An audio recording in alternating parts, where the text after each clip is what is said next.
पाकिस्तान के अंदर कुछ पौधों की बहुत बड़े पैमाने के ऊपर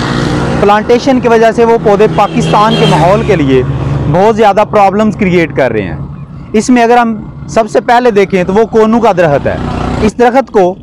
2008 में कराची की आबो हवा को साफ़ करने के लिए इथोपिया से इंपोर्ट किया गया था। इस दरख्त के बारे में एक आम ख्याल ये किया जाता है कि ये दरख्त दिन के वक्त ऑक्सीजन की बजाय कार्बन डाइऑक्साइड खारिज करता है,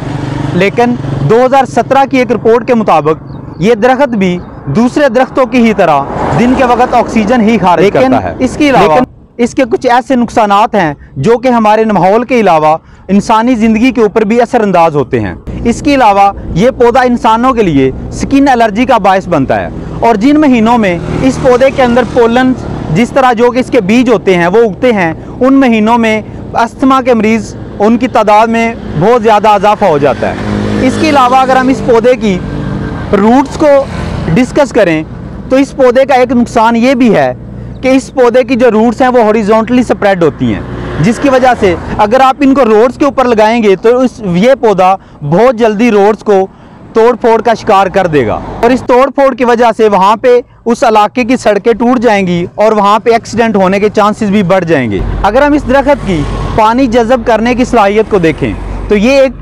बहुत बड़े पैमाने के ऊपर पानी को इस्तेमाल करता है, जिसकी वजह से इसकी ग्रोथ भी बहुत ज़्यादा तेज़ होती है। तो अगर हम ऐसे इलाकों के अंदर जहाँ पे पाकिस्तान के अंदर पहले ही पानी की कमी है इस पौधे को लगाएंगे तो ये पौधा ना सिर्फ इंसानों के लिए बल्कि उस इलाके की ज़मीन की जरखेज़ी को भी मुतासर करता है। अगर हम दूसरे दरख्त की बात करें तो वो सफ़ेदे का दरख्त है। इस दरख्त को 1960 के अंदर पाकिस्तान में डैम्स और नहरें बनने की वजह से वाटर लॉगिंग एंड सैलिनिटी के इशू को ख़त्म करने के लिए और उसके नुकसानात को ओवरकम करने के लिए ऑस्ट्रेलिया से इंपोर्ट किया गया। लेकिन उसके बाद जो पाकिस्तान और स्पेशली पंजाब के साथ और इसकी ज़मीनों के साथ जो जुल्म हुआ वो ये था कि इसको पंजाब और कराची के अंदर बहुत बड़े पैमाने के ऊपर इसकी शजरकारी की गई, जिसके बाद इसने पंजाब की जरखेज़ ज़मीनों की जरखेज़ी को मुतासर करना शुरू कर दिया। इसके बाद इस पौधे का अगर हम दूसरा नुकसान देखें तो वो ये है कि आप इसको जब इमारतों के नज़दीक लगाते हैं तो इसकी डीप रूटेड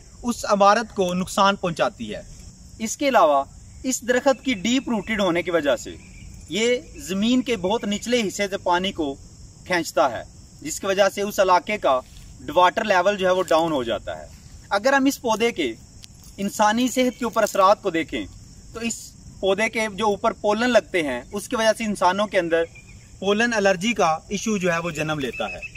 इसके अलावा अगर आप इस दरख्त को सड़कों के ऊपर बहुत ज़्यादा लगाएंगे तो इसकी जड़ें हॉरिजॉन्टल स्प्रेड की वजह से उन सड़कों को टूट फूट का शिकार कर देंगी। अगर हम अपनी बात को कंक्लूड करें तो इस चीज़ के अंदर कोई शक नहीं कि हर तरह के पौधे, चाहे वो सफ़ेदे का हो या कोनू का, ये हमारे माहौल के अंदर ऑक्सीजन की मिकदार को पूरा करने के लिए और फ्यूल की ज़रूरत को पूरा करने के लिए हम किरदार अदा कर रहे हैं। लेकिन इसकी वजह से इंसानी सेहत के ऊपर बुरे असरात मुरतब हो रहे हैं, और ऐसे इलाकों के अंदर जहाँ पे पानी ऑलरेडी बहुत कम है और वहाँ का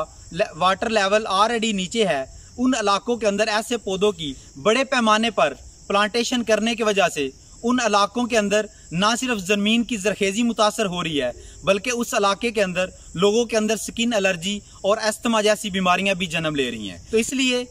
गवर्नमेंट ऑफ पाकिस्तान को चाहिए कि मुल्क के अंदर प्रॉपर रिसर्च की जाए और ऐसे पौधे ऐसी जगहों पर लगाए जाएं जो वहाँ के इलाके के लिए और वहाँ की बर्ड स्पीशीज़ के लिए मुफीद हैं।